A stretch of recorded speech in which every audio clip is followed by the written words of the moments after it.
Welcome to Health versus Wealth with Dr. Ben, where each week it's my great pleasure to meet fascinating people who tell us about the challenges they're facing with their work-life balance. I'm Dr. Ben Sinclair, and I wonder, do you struggle with your priorities? On the one hand, focusing on your work, business or career, namely your wealth, or on the other hand, looking after your health, which is so important. Over the past 20 years as a GP, I've seen many people spending too long on their screens, cutting corners on their sleep, diet or exercise. The result? Their work life's going well, but their health can suffer. I sincerely hope that my guests' personal and professional experiences may help you to improve your own health and life.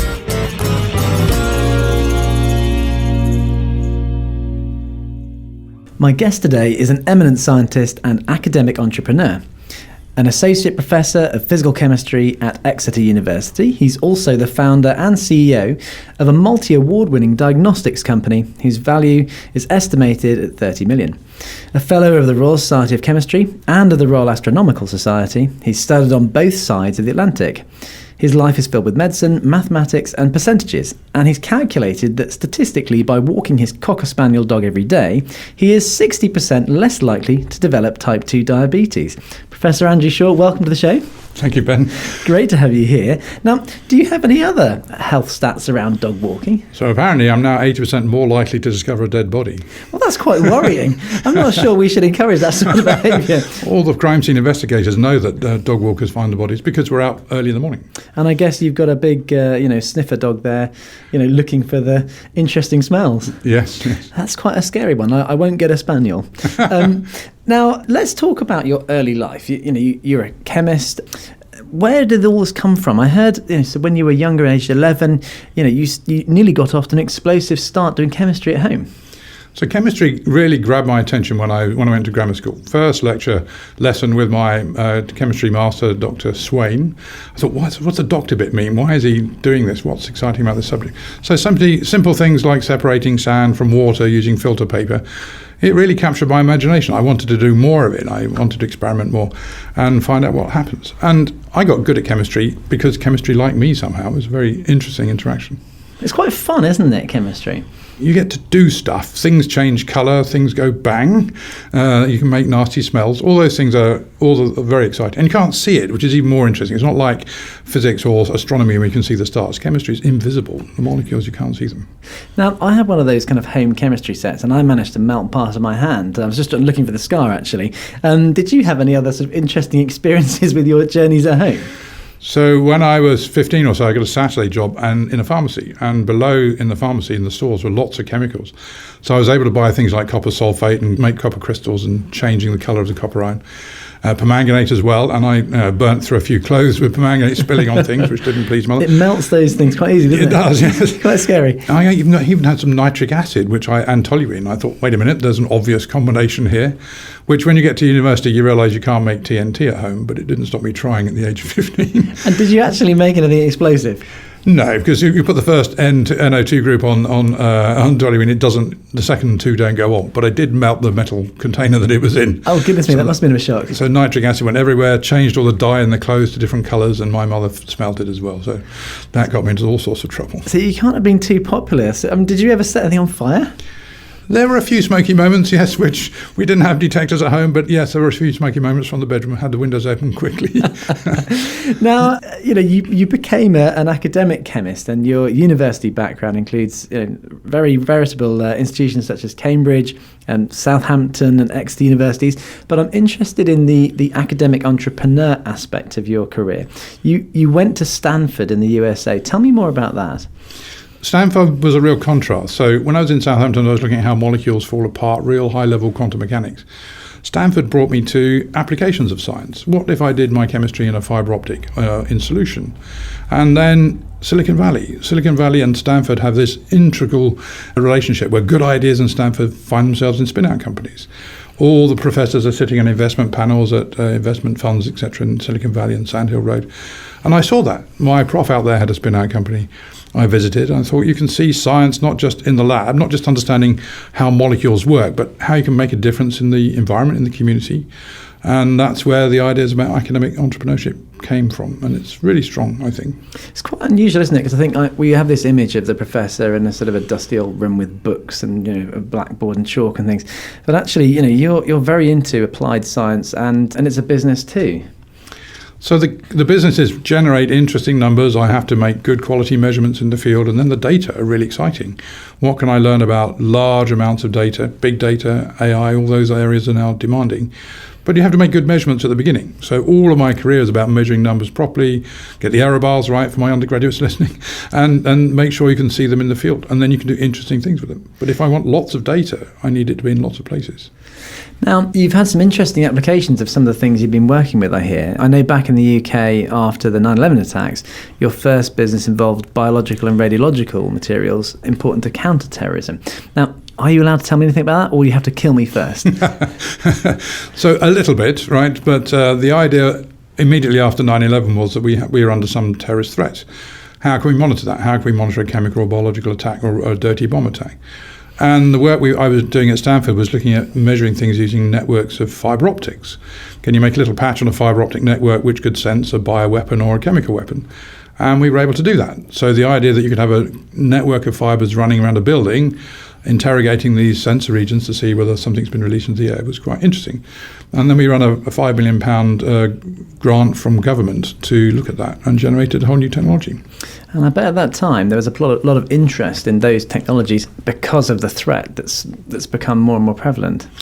Yes, and I thought it had started. There was a release of Marburg virus in Hamburg railway station recently. I thought that's one of the top bioweapons for counter-terrorism.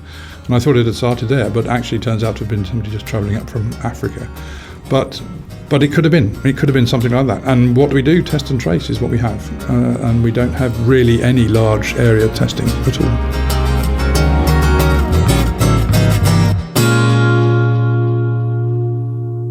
Welcome back to Health versus Wealth with Dr. Ben. My guest today is an academic entrepreneur.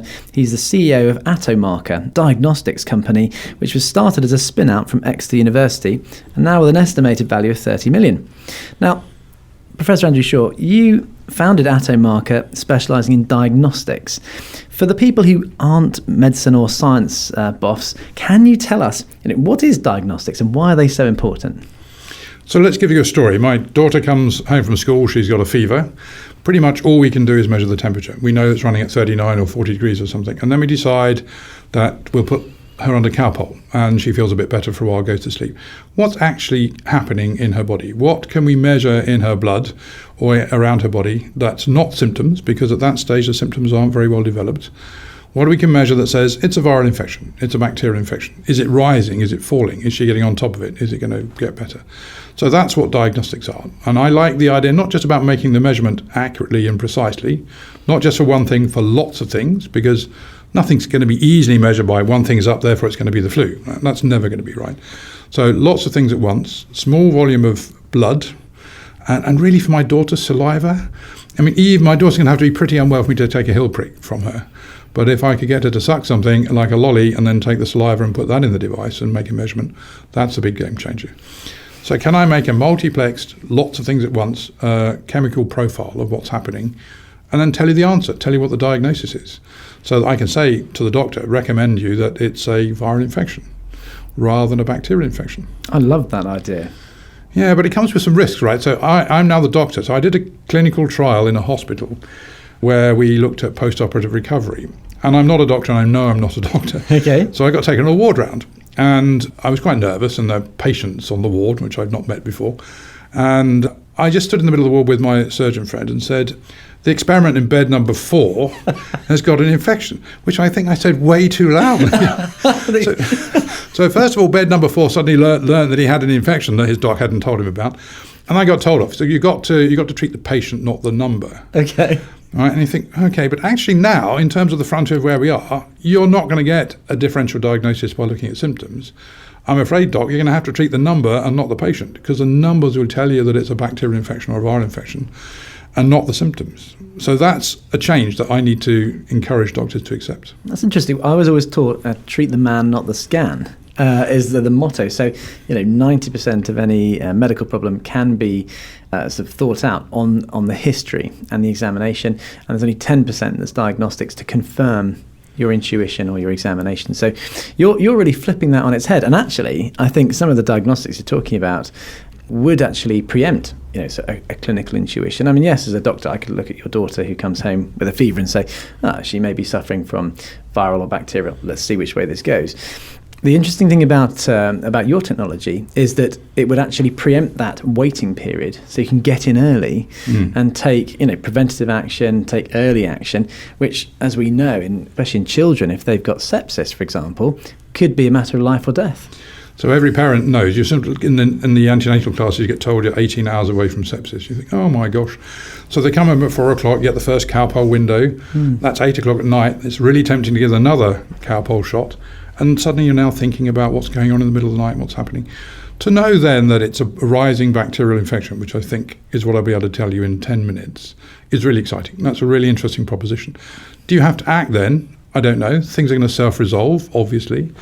But what I don't want is if it's a viral infection, and then you knock out all of her gut microbiome by giving antibiotics that are not necessary. Absolutely. And then all of her surfaces, her lung surfaces, are vulnerable to bacterial infection. So she may have gone into hospital with a viral infection and picked up something nasty in the hospital because she's wide open to getting an infection. I think the beauty of this is it's giving you that, as you say, data information early on. And I had a really sad case when I was working in hospital paediatrics where sadly I had a girl die in front of me age 6 with meningitis. She went into shock, and as we were working on her trying to put a line in, suddenly her skin exploded and went very black, and she died, and we couldn't do anything about it. And sadly both her parents were blind and deaf, and so they weren't aware of her deteriorating condition. But if they'd had a saliva thing, they could have easily seen this is a sepsis, got in there early, and we could have saved her life. So this is really massive stuff. And also, as a parent, you don't often think, I'll just give the kid Calpol. You're not thinking of them developing sepsis in the middle of the night, because if they stay quiet and settled, you're kind of thinking, great. Whereas actually, that might be a false sense of security. Completely. You check in at 4 hours. Is it better? Is it worse? Is the fever come back? You don't know. You're guessing. And the only diagnostic you have is fever at home. Both ears, obviously, to be sure about it. Yeah. and then your wife looks at you and say, is she all right? And you don't know. And even the doctor doesn't know. You get an emergency call out. The doctor will look at the baby and ask the history and check about what's going on. They don't know either. And the younger they get, the worse they are at explaining the symptoms, or indeed developing the symptoms themselves. They may have different courses of paediatric progression. And then you take people that are in care homes as well. They're not communicating properly. They may be dementia patients, for example, or people that can't talk, as you've just said. We can now get a diagnosis quickly in 10 minutes. And more interestingly, if you give the right antibiotic, doubling time for some of these markers is 6 hours. If you stopped it doubling, it worked. And that's 6 hours. If you go to hospital at the minute, you take a sample out, it goes to the lab, they take 2 days to grow it, right? 2 days. Yeah. First of all, 50% of bugs don't grow. So you're going to get a negative back half the time. That's going to be a false negative. Well, you won't get that with our test. It's a bacterial infection. I need to check that properly, right? The validation data is going to be really hard to collect. But if you get the false answer back, it wasn't a bacterial infection on arrival, that could be a false negative. And whilst in hospital, she may have acquired a bacterial infection anyway. So all these data are late. And if you go to somewhere like Royal Cornwall Hospital, you want your 2-day test, but not the weekend, because the lab's shut. No, and that's the problem. So I think I love this idea of the near-patient testing, because it brings the data right into the hand of the clinician, or even the parent, to make a decision fairly quickly in terms of prevention or getting the right treatment. Because we've always used things like antibiotics kind of judiciously, whereas now we can know that we shouldn't use them because it's clearly viral, or we really should use them, and potentially which one to use rather than overusing them. So it's a bit like AI alongside a doctor working to sort of help the decision making. That's the future. So I will look at the data. I will look at this 5-dimensional profile of infection. Is it bacterial rising? Is it viral rising? And then with AI, looking at large numbers of data points, give you the diagnosis and give that to you and say, hey doc, it looks like it's one of these two things, 95% chance it's bacterial, 95% chance it's viral, whatever it happens to be, off you go. Then you can make the decision. And the best thing is that it's a saliva test. So you're not, stabbing people with needles. I remember my first job in paediatrics, the first thing on a Monday morning, you have to go around and bless them, stab all these tiny premature babies in the heel and squeeze out, a decent amount of blood to go and test. Or you were cannulating them, these tiny, tiny veins. And actually, the accessible measurable parts of the body you're talking about aren't particularly invasive. So I'm sure parents and doctors are going to welcome this all over the world. Saliva's quite hard. Blood first. There's a lot of chemistry in the literature. There's a lot of biochemistry about understanding blood. So we have to start there.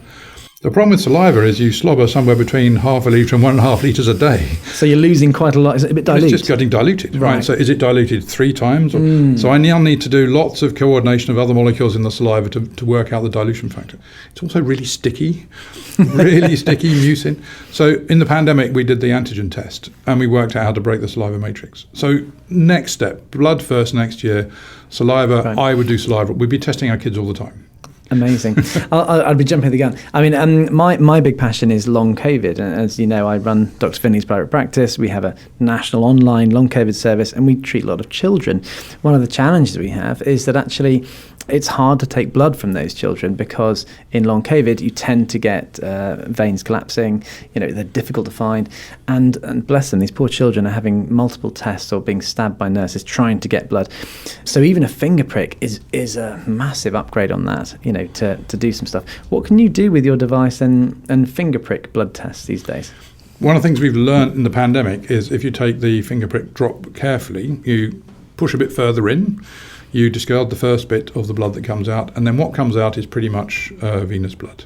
So you have to get rid of the first bit of blood? Yes. That's interesting, because no one has ever told me that with a finger prick test to discard the first. So in the test you get from us, in the instructions, it will tell you to do that. Very interesting. And so then that bit, and we've done lots of tests, globally lots of tests, to say that if you do that, then the correlation with the venous blood and the finger prick blood is the same. Wow. So then this chip will collect the blood, and I'm looking at something about the size of 2 credit cards or so. Into the box, I can measure 10 things simultaneously in 10 minutes. Some answers in a minute. So if I give you a CRP test in a minute, that's going to be quite fun, isn't it? And for the listener, CRP is a measure of inflammation, which will help us to measure, kind of how severe an infection might be.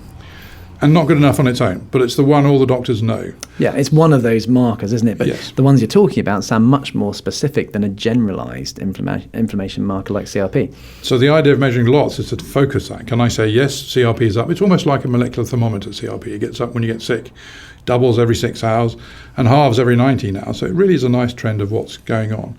But it's not specific. It's very sensitive but not specific. So add in 4 other markers, and then I get information about the bacterial viral differential or co-infection. No reason why I can't have COVID and a post-operative bacterial infection.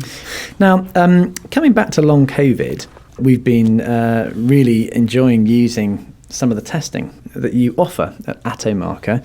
Can you tell us a little bit about what your Attomarker testing can do for patients with long COVID? So we've been looking at how the body removes the virus completely from the body after infection. So when you get sick, you get an acute phase response. The T cells help clear all those sick cells from around your body. Their concentration drops off quite quickly, and you're left with antibodies to the job of mopping up, sterilising. So we argued, and several people have done, that a sterilising serum is what's required to remove the virus. If the virus hangs around, that's going to cause microinflammation events. So in your brain, in your heart, in your lungs, in your gut, all these areas are where the virus could hide, and it could then generate microinflammation events, which is the long COVID symptoms. So this is the theory of viral persistence, where the virus hasn't died off, it hasn't been killed by your immune system, hasn't been attacked by antibodies enough, and it survives in pockets in your body and causes problems because it's hanging around. Yes. So I argue, why is it not being swept up? Because the antibodies aren't working properly. So we now measure the patient response to 12 variants, spike protein to 12 variants, all the way from Wuhan to KP3. And we measure both the concentration and the quality of the antibodies. And I think these are fundamental properties of immunology. If you don't make enough good quality antibodies in any infection, that will cause a clearance problem. And so I think things like ME could be not clearing Epstein-Barr virus, people with long Lyme not clearing the bacterial infection properly. So the argument then is with long COVID that if you have a gap in your antibody spectrum associated with a persistent virus, that's the one that's hanging around that's causing your long COVID. So that variant that you haven't responded to properly, you haven't created enough quantity of antibody or quality antibody to attack and destroy the invader. Yeah, so the quality is important because when the antibody lands on the virus, it's got to stick. And it stays there for about 2 hours or more. And then it recruits the white blood cells that then go along and kill it. So the antibody marks it for destruction, like a laser-guided kind of thing? Yes, absolutely, yes. If it doesn't hang around for long enough, you make poor quality antibodies, it binds for a while, then drops off. And so the label's not there. So it's not useful if it's poor quality because it's just not sticking. It's not sticky enough. Yes. And I think the half-life is around 2 hours or more. So more than half of them will still be stuck together after a 2-hour period. They then recruit white blood cells, and that's it. That's the end of the clearance of the virus. So we've then done a diagnostic test and diagnostic accuracy study that says, if I take some of your patients, right, and put them with some patients that are not declaring long COVID, are healthy, can I see a difference in their antibody spectra? And that divides the long COVID cohort into 3. Right? So about 60% of patients have a gap in their spectrum. And we've been exploring together how that gap can be treated, whether you plug the gap with immunotherapy or you repair the gap with the vaccine. And we've seen probably half a dozen patients get better now. And we're at the point where we're exploring that. There's another 15% at the top, which make huge antibody levels. They're hyperimmune, more than 3 or 4 times the average vaccine response. Now, these are interesting. Are these ones who have an autoimmune spectrum that we've seen at Dr. Finley's, where they do the test and they've got huge amounts of antibody? Yes, and they stay there. So the antibody levels don't drop after a year, which means they're sort of maxing out their immune system. They're continually working at full speed on a trigger that's there, an autoimmune trigger probably. Which would get exhausting if you continue at a high rate of immunity for a long time, presumably. That would give you fatigue. Yes. So I then can say to you, I think this is autoimmune. Then you can go into all the treatment pathways of looking at suppressing the immune system. And there are autoimmune patients we have that are living better lives. That's not going to go away, but they're living better lives. Then there are 25%. I still don't know what's wrong with them. We're looking into that at Dr. Finley's private practice, and an awful lot of them have carriage of Lyme disease bacteria or vector-borne bacteria, which is a really interesting development in the long COVID and the chronic fatigue community. And somehow when your immune system is suppressed by long COVID for a while, all sorts of things wake up afterwards. So we had one of the patients had herpes, and that's fairly easy to see. And within a few weeks of getting better from the long COVID, starting showing herpes infection. And we're seeing this very interestingly. You treat one thing, and something else pops up, because actually what you haven't done is help the immune system to be restored. So at Dr. Finley's, we're looking very much at the causes, treating the persistent virus or the persistent spike, treating the bacteria that might be there for Lyme disease or Bartonella, or decreasing the Epstein-Barr kind of volume. But you also have to treat the immune system. If you don't treat the immune system, it's just going to get attacked and kind of overrun by the next thing that you get infected with. So it's really interesting that you've got to do both and. But also in killing the bacteria, you're giving the immune system more chance to bounce back. I was at a meeting yesterday where somebody said that food supplements, nutraceuticals, can amplify your immune system. So as a chemist, I thought, how does that work?